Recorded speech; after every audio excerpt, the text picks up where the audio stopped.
Okay. Good morning. This is Karen with New Cleveland Radio, and it's time for Avoid the Maze. And my guest, you're going to recognize the name because she's been a podcaster on New Cleveland Radio. Maybe she'll be coming back. We're going to have to talk about that. But my guest is Barbara Rose Brooker, who, Barbara, you write everything from poetry to novels to doing interviews with individuals, creating a book basically, which is a documentary. Like, don't you want to just like sit back and enjoy the fact that we're not going through the pandemic? Never will sit back, Karen. Sitting back, sitting back is working. Right. To not work is work. You know what I mean? Oh, I do. Yes. I love my work. So you and I met right before the pandemic. And none of us saw that we were going to go through this change in our society. And in some areas, we've gotten so much nicer and there's kindness. And then we go to other areas where you might as well forget it. They don't even know what the word nice means. And you have to remind them to go to the dictionary to look up the word kindness. And I know you are sort of a homebody. You prefer sitting at your writing table or painting. Mm-hmm. You love to teach. Mm-hmm. And you've been able to do that all in your apartment. Yes. Like, do you miss going outside? Do you miss being out amongst all the riffraff? No. I'm a virtual baby. My work does require being at home, so that part's been a blessing. Writing, particularly, finishing books and projects, I have to be disciplined and at home. As far as the outside world, of course, I love people. I love the outside, but I don't go into public places anymore. I really think we still have to be careful. And I think the pandemic brought everybody the opportunities to work at home. Right. And so the world's changing in that regard. And also, I have seen people blossom through the pandemic because they have created work at home that they can do at home. Exactly. So, Zoom, what we're doing brings the world to us and we go to the world. And, that is so important for people to understand. I was interviewing somebody yesterday and we were talking about the fact that for most of us, for the majority of people, working from home makes them more productive than when they were working in the office, because working in the office, they would drive half hour to an hour to get to where they needed to go. Right. They were already, running on empty, walking into the office. So now they got to go get their coffee and their bagel or their Danish, and they sit down at their desk. And maybe they're working, maybe they're not, and then lunchtime comes and they've got to get out of the office and now when they're working at home, they're able to do so much more. Yes. Just that commute alone back and forth has made us more productive than sitting in an office. Absolutely. More focused, more relaxed, and your work is better. I totally agree with you. The world is changing in this regard, and there's so much we can do now through virtual. Absolutely. So you sort of told me the last time we talked, you were gathering, I believe it was interviews amongst cancer patients. Mm-hmm. Now, somebody would look at that and go, Barbara, go back to writing your great fiction and, all those sexual innuendos in your books. But you chose to do this. So Mhm. what was the concept that grabbed you and said, this is important right now in my life?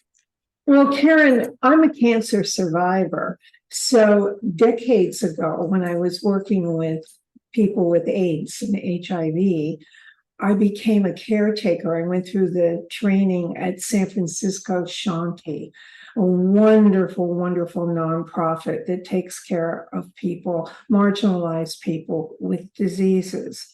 So 7 years ago, I went to them and said, we know a lot about cancer.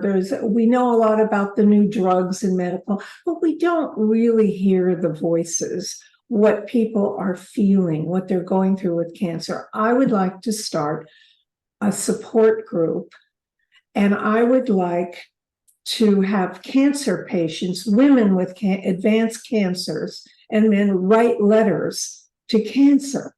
Then I would like to publish these letters, and the money will go to cancer. So the past 5 years, that's what we have been doing at Shanti in this letter writing group. And then it turned out years later, the book was just released, which I titled Dear Cancer, It's an anthology of 19 letters. And it came out about a week ago, and I'm overwhelmed because I don't do a lot on promotion. I just do what I can, but I'm not one of those smooth media operators. And it's just selling off the charts on Amazon. And I am thrilled. I hope it continues because these are voices of people, men and women. There's some celebrities in the book as well with cancer who are living and dying with cancer. And they really talk about their journeys, their feelings, what you don't read about. Exactly. I was thinking probably about a year ago, I'm very lucky. I really haven't seen cancer in my family. But then I thought about it, and I was wrong because I had my maternal aunt kept complaining that she had pain in her arm. Mm. And it started out with an orthopedic doctor, and Right. eventually, almost too late, well, it was too late, they realized she had breast cancer. They couldn't even treat it at that point. But then again, I went years, never heard anybody else in my family thinking, boy, we're dodging this bullet. I love it. My father-in-law, for 3 or 4 years, kept saying that he was having problems with his digestion. They told him he had diverticulitis. They treated him for that. He comes home in the spring from being in Florida for the winter, and he's just not feeling good. And he listens to my husband and I, and he sees another doctor. And within a week, he's diagnosed with stage 4 pancreatic cancer. And again, it was at the point where nothing was going to help. Yes. Just keeping him comfortable. Yes. So again, I thought, this was back in the 80s. I'm just really lucky. And I keep thanking my lucky stars. And then a couple years ago, we found out that my brother-in-law had prostate cancer and bladder cancer. They did, radical surgery, but he was never going to be the same. And just this December, he passed away. I'm sorry. And he passed away in the middle of my husband going through treatment for prostate cancer as well, which was found very, very early, and the treatment has been successful. Oh, I'm so happy about that. It's all the thing with, may I hold up your cancer? Oh, yes, absolutely. Oh, beautiful. the thing about cancer that I found is, through this work, there's still a stigma on cancer. And having worked with AIDS for so long, when the stigma was worse than, well, I shouldn't say worse. It was a horrible thing, Right. Homophobia, stigma. With cancer, they make you feel like, oh, cancer, you whisper it, something must be wrong with you. I have found the reason it took so long to get 19 letters over a period of years is because people with cancer, advanced cancers as well, they don't want to reveal it. They said they would lose their jobs, they'd lose their partners, they would lose their insurance sometimes, they would lose this. It's the same old thing. It's stigma. So getting these voices out is important. I have a letter from Nigeria. I went as far as Nigeria, but what I really need to do, and I'm hoping that this book will take off, is to do a Dear Cancer 2, and to have hundreds of letters, and to have people with cancer write me, send me your letters. It's on the back cover of the book. Send your letters so we can start another big journal. Well, it's amazing. I have been receiving emails, and I'm hoping to reach the cancer communities for this. Yes, there are stories about cancer, but these are actual letters. And that means more to the average person. When my husband was diagnosed, we reached out to a friend of ours who a couple years back was diagnosed with the same type of cancer early on. He had a totally different treatment. But when we reached out to him, the first thing he said was, find somebody that you are confident with. Okay. Don't listen to what the treatment is. You've got to have that confidence with that person. Yes. Because if you do, then your body's going to fight. Oh, yes. Whatever's going on, you're going to feel positive. But if you just get sent to some guy or some woman who's supposed to be the number one cancer person in your area and you don't click, you're not going to react to treatment as well. Well, that's the point, because Karen, it all boils down to one thing: our inner life. And this is what these letters talk about. If you believe in yourself and you fight it within yourself, you will amaze. Some people will get through amazing, amazing prognosis, bad prognosis. Right. They soar. The doctors can't give that. They can't give that. They're Right. fighting to give you the latest chemo or the latest trials. There's so much involved, and they need money. The cancer research needs money in our United States, where we have billionaires now instead of millionaires, and there's so much money thrown here, there. We need more money. And that's why I did this book, because I want the money to go to the cancer. Absolutely. And we're hearing more about childhood cancer as well. Yes, cancer is cancer doesn't know gender. It doesn't know race. It doesn't know. It's just there to Absolutely. war. So what I found interesting when you were telling me about the book, and my husband was going for treatment, my husband and I made the decision, because he had to go every morning, 5 days a week for 9 weeks. And because he was working, he was able to go in for his treatment at 6 a.m., which meant we were getting up at 4 a.m. to get there. But other than 1 or 2 sessions, I went with him all the time, because I was partnering with him. Yes, he had the disease.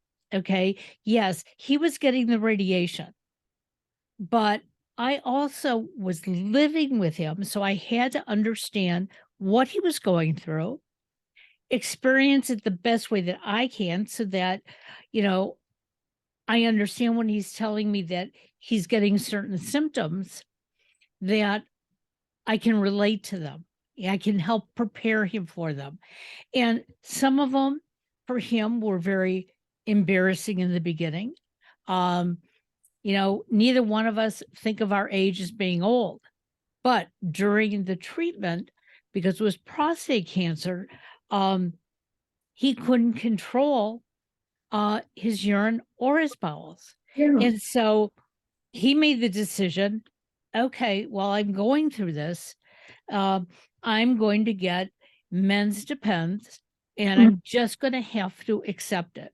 Mhm. And so we made a game out of it. Okay, well, which style are we going to buy this month? And one set he actually drew pictures on, because if we didn't think of it as temporary for him and make it somewhat fun, Mhm. I think the two of us would have walked around on the verge of tears. But we knew it was temporary. And he even said to me, if it's not, he said, we're just going to have to make the most of it. And 2 weeks after his treatment, he started noticing these things that were bothering him during treatment. They were going away. Oh, wonderful. And And what, so the whole thing is in these letters, and I haven't read it yet. I'm going to have to read the book because I can't wait to hear what people are saying. Because you have to, we look at life as doom and gloom. That's yeah, all we're going to see. isn't that the truth, Karen? And of course, what you're describing with your husband too is love. The love between you and the support and the positive support Right. is what we all need. And I believe, I may be naive, but I totally believe that can cure everything. I do. I think that down the line, I won't be here, but I do believe down the line, this is going to be even more prevalent. There'll be more emphasis on, I don't want to use the phrase positive thinking because it's become a buzzword. Right. I want to use the phrase, I want to use the word love. And the thing with love, and not only romantic love, but loving yourself first and loving others, loving the higher power, having faith, all those things will lead you down a path of restoration. It's As you and I both know, okay, when we're born, we have the day we're born. We have no idea when we're going to die. right. It could be right away. It could be years from now. It could be many, many years from now. And I have to admit, as a younger individual, I never thought of life being as precious as I do now. And not that I'm fearing my death, but I'm realizing there are things that I can enjoy. Today, we have blue skies and the sun is out in Cleveland, Ohio. It is here too in San Francisco. Okay, so we can appreciate that. But you've had a lot of rain in San Francisco. Oh, and cold. And we typically have gray skies all winter long.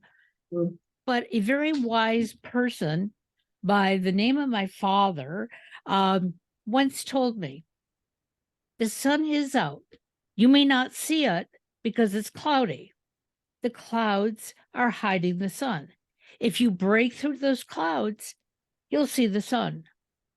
And when I started doing that, I realized I can be happy because the sun really makes me happy. Well, it's there. It's there for looking beyond. And I think that's what cancer patients do for their survival. Well, some of them do, and the disease immediately, when you hear the words, I'm sorry, you have cancer, your life has changed immediately. Right. You have changed immediately.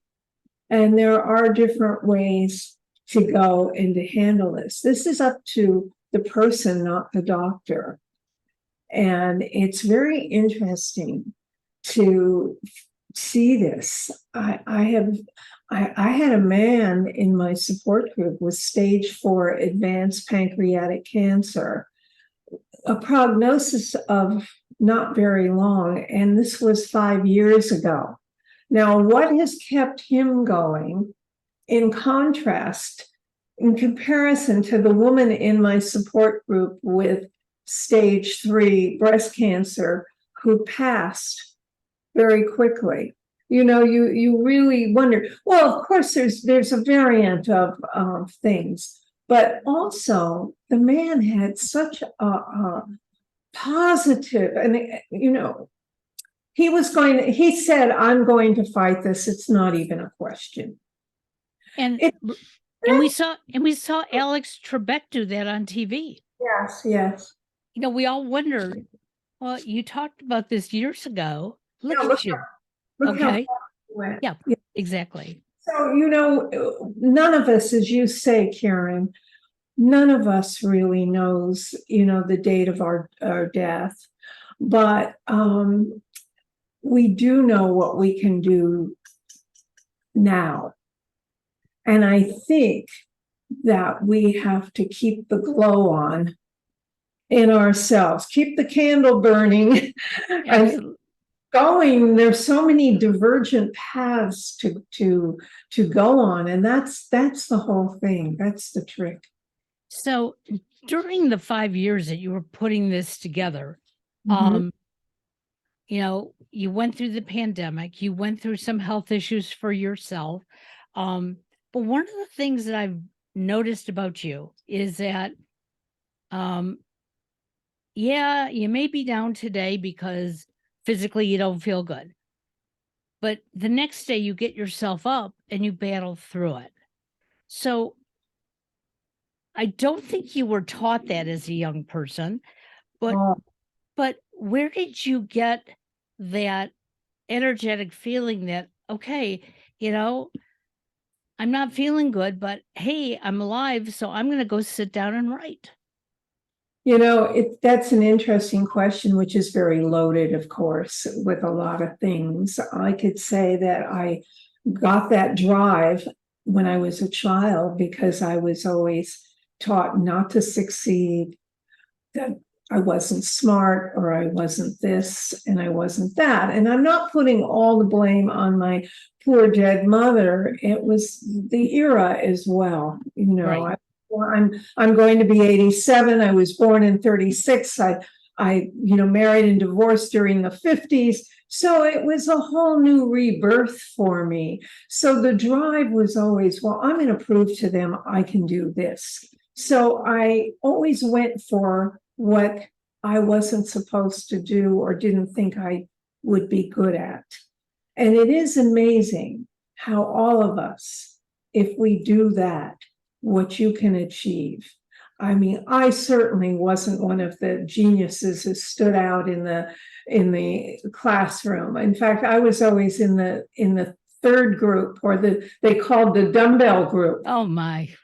When I look back, and so, as you know, Karen, so then by the time I was divorced and in my early 30s with 2 kids, I thought, I'm going to go to college and I'm going to go to grad school and I'm going to write a novel and I'm going to do this. And I gradually did it. But also, each of us has a calling, has, I believe anyway, has a little path of fate in us. And if you just keep going, not everything's going to work, but keep going. What you really feel passionate about, suddenly you start to rebirth, and you're like Mr. Potato Head. Remember? Yep. Suddenly we're this person. It's interesting how you put that, because I was asked not too long ago, I was being interviewed, and somebody said, so what makes you think that you can be a podcaster? I said, well, I've been doing it, but I know that's not the answer you're looking for. I said, what made me think and know that I could do it is I wanted to, and I was willing to learn. I was willing to see if what I was doing wasn't working, see how I could change it, Mhm. because it's what I wanted to do. I wanted to be in broadcasting since I was 18 years old. And this is broadcasting. You did it. And Yeah. you did it at what, how old were you when you started? So I started about 12 years ago. So You were ahead. I was 61 years old. Not only did you have to deal with ageism, which I don't care what anyone says, is one of our huge, huge social issues. So that got me out of my job that I love so much. Okay. As I've told people, I worked for a private college. I worked with students. I didn't teach, but I worked with students and helped them develop their path. Mhm. Basically doing what I'm doing in coaching now, Yeah. listening, finding out. I mean, everybody came and said they wanted to be a nurse. The reality was that they didn't need to be a nurse. Yeah. They loved helping people. So I Yeah. could show them other careers that would do that as well, especially if you're coming in saying you want to be a nurse, but you don't like the sight of blood. You know what? Nursing is not for you. Okay. And when I finally left corporate America, my first thought was, what can I do? And I just turned to my husband and I said, it's not going to make any money initially, but I'm going to start podcasting. Mhm. And he said, well, who are you going to get on your podcast? You did. And I said, I don't know yet, Mhm. but I'm going to get people. Mhm. And I started out with something that's very much like my current podcast, Avoid the Maze. Mhm. But let me tell you, it's so much different at this point. It's the same type of concept I wanted back then. Yes. But now I'm not afraid to go to somebody who back then I would have thought, oh, they're too woo-woo for me, or they're too high up the ladder. No, Yeah. there is no ladder, folks. We are really on an even keel, but we have to be the ones not to let it teeter. Oh, Karen, you're an inspiration to me too. I mean, I was on your podcast several times, well, when I was, publishing my other books. Right? And you were so supportive. You've been supportive. And through your podcast, my age march took off. Yes. And a lot of things. It's so, you're doing coaching and podcasting, they kind of go together. They do. They do. And what it's done for me, and I'm going to tell this, and I'm sure your writing has done this for you. It opens up all of those feelings that we have inside. Yes. And it allows us to heal. You heal along with your readers. Yes. I heal along with my clients. Yeah. And I had a gentleman on yesterday. Within 5 minutes, he was my best friend. I mean, I wish he didn't live on the West Coast because it would be so much nicer if he lived closer. That's how spectacular our connection was. And when you open yourself up to people like you have, people are drawn to us because we're open. Some of the cancer patients initially probably didn't want to open up, but you had something to share with them. You had a platform for them to share. And they helped me open as well, because anything that we do is an exploration. And in exploration, we're going to, gradually open a little here and there. So when I look back, I mean, they were helping me. Who was I? I thought, here I was a survivor. and they were dealing with hard stuff and hard lives. And they helped me. So it's a communication, it's a connection. And we learn so much from each connection. And it's the same with your work and my work. It's, each book I do, I'm a different person. So the writing's going to be different each time, I hope. There's always some bad books between the good ones, but you have to not necessarily bad, just not right for the time. That's all. Right for the time, or not as powerful, or just various things, because our work is us. That's right. We're as good as, my books are as good as I am. In other words, it's the same with all of us with work. You talk about work too, Karen. I believe that with the pandemic, and I've always said this, people who are at home now, there's so many women, I'm sure you've met them as well, who say to me, women in their 60s, 70s, 80s, and 90s, who have said to me, oh, I lost my job, or I'm not working, and I don't know what to do, and I don't know. And I just keep saying, I don't care whether you try a new recipe, whether it's a cookie or a cake, or you're making jewelry, or you're making whatever, go sit in front of your computer and put it on the internet. I've seen businesses take off since the pandemic. Absolutely. I'm sure through social media. Okay, I don't know how to do social media. I'm terrible at it. Well, then get somebody to help you and put it on. I mean, look at the 95-year-old woman on TikTok, who has a book deal and a movie deal now because she was dancing almost naked on TikTok. There's ways to go. And one of the things I've also learned over the years is that being vulnerable can really make us grow. One of my podcasters, who's also one of my coaches, on her show, right from the beginning, and we used to call me the guinea pig, because she would talk about certain things and then she'd say, how does that relate to you? Or do you understand where that's going? And all of a sudden, like, my body would just like spit it out. Yeah, I know exactly what you're talking about. And I've gone back and listened, and it's like, boy, my heart and soul is out there.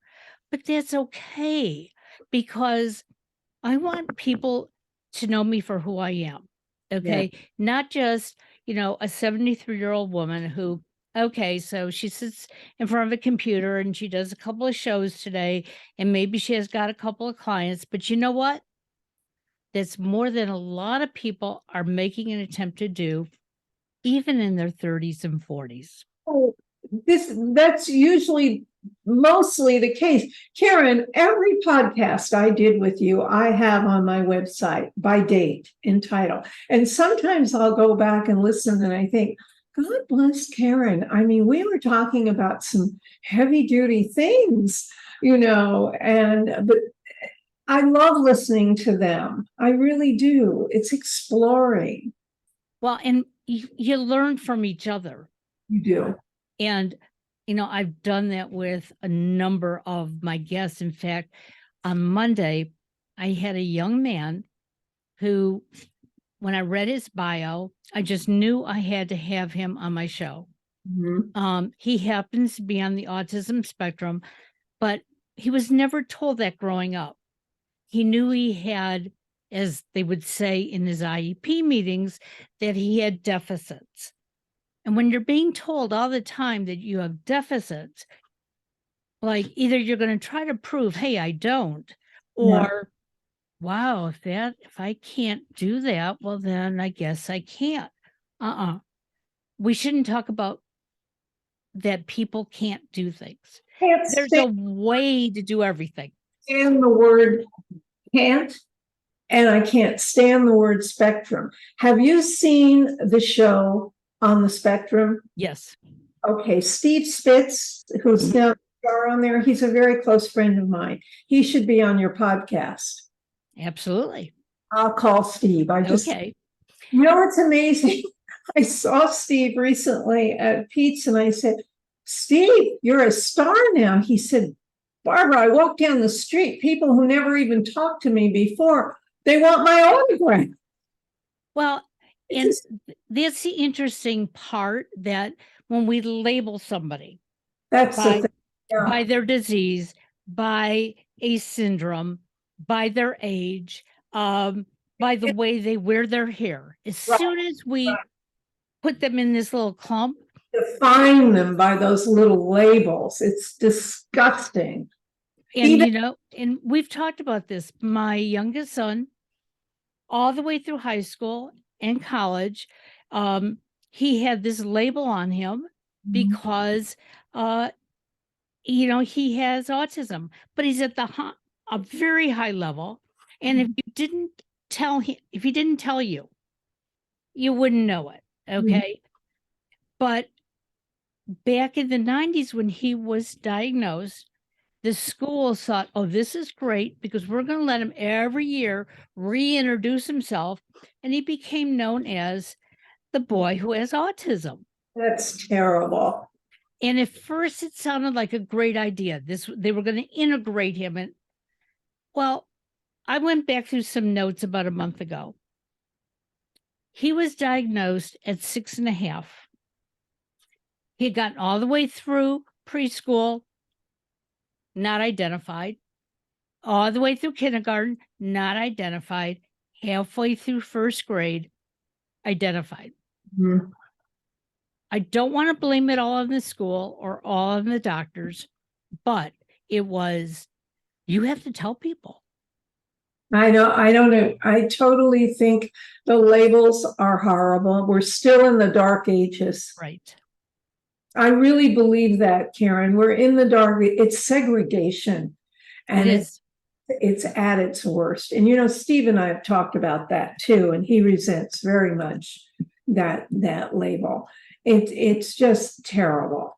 And it's the same thing, doing this cancer book, I was shocked to find out, and through my work at Shanti, how people with cancer are labeled and defined.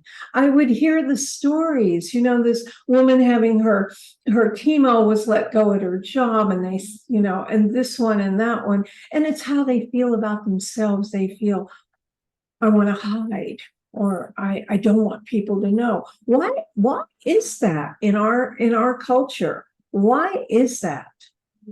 The only thing that I can think of is, I know growing up, my maternal side had come over from Russia at the beginning of the century. Okay.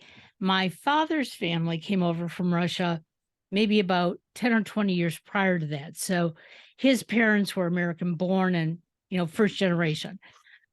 But I think what I was learning when I was growing up was the reason that my grandparents came here and all these other people immigrated to the United States was that we were this loving country that took you in, and the streets were paved of gold because you could work, you could get jobs.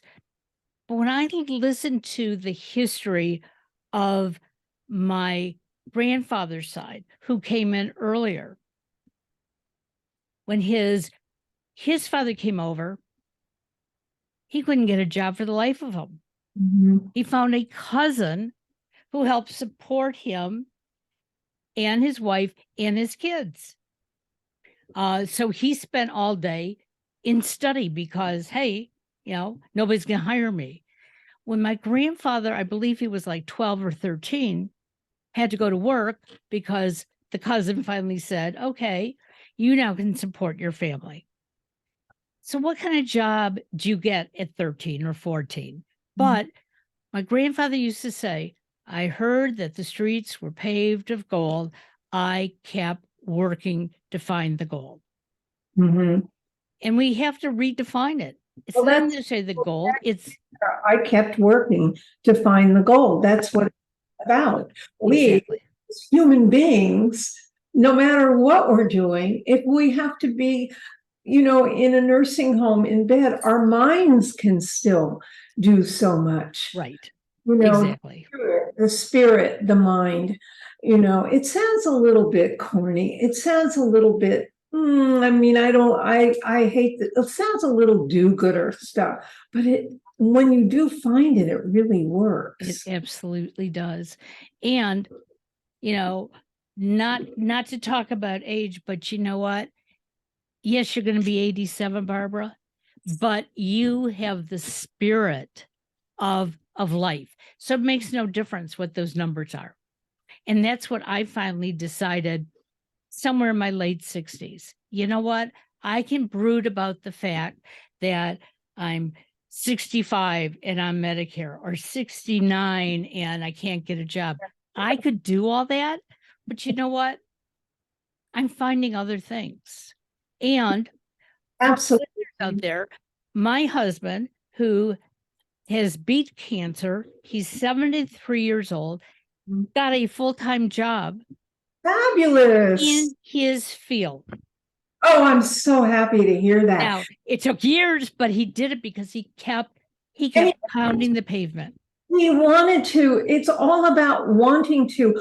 I don't even know why AGE is ever mentioned in anything, because it means one thing: we're alive, we're breathing. So why talk about it? Why are they talking about President Biden's age? Yeah. I mean, come on. Or Senator Dianne Feinstein.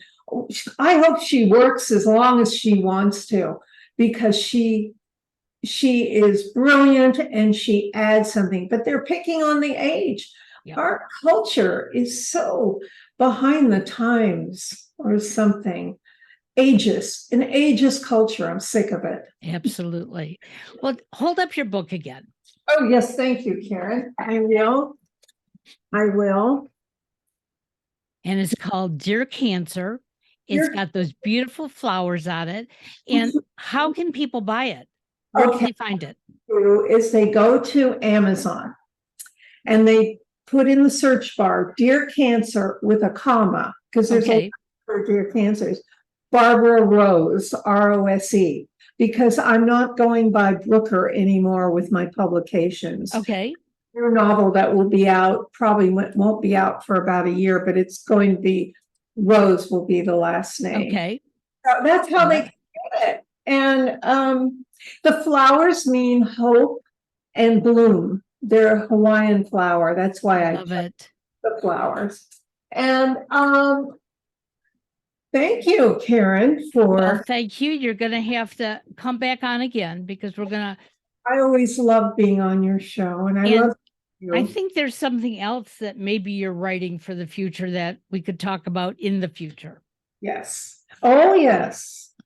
So, I'm really hoping. And yes, thank you, Karen, so much. Well, it's been wonderful. And, all I can say to all the listeners out there, stop brooding if that's what you're doing. If you're sitting around saying, I can't do things, or I feel sorry for myself, or Barbara's doing it, Karen's doing it, I can't do it.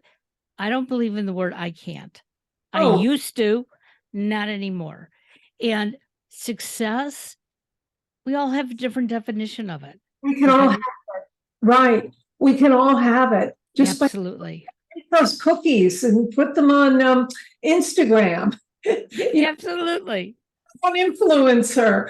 I just want to say one thing. A neighbor of mine, 88 years old, took out her mother's recipe and she's packaging these cookies. She put them on Instagram, and now a few stores have bought them. So they're how wonderful. Yeah, so there's always an opportunity. You just have to be there to take it when it's available. Oh, yes. Go. Karen, you're my friend forever. Oh, I love it. Give my love to your daughters and to the puppies, your favorite puppy that I saw you sitting with on Facebook. Oh, the dogs. Oh, yes. Better than people. Well, we don't want to say that today. So have a great one. I'll talk to you soon. Take Bye. care now. Bye.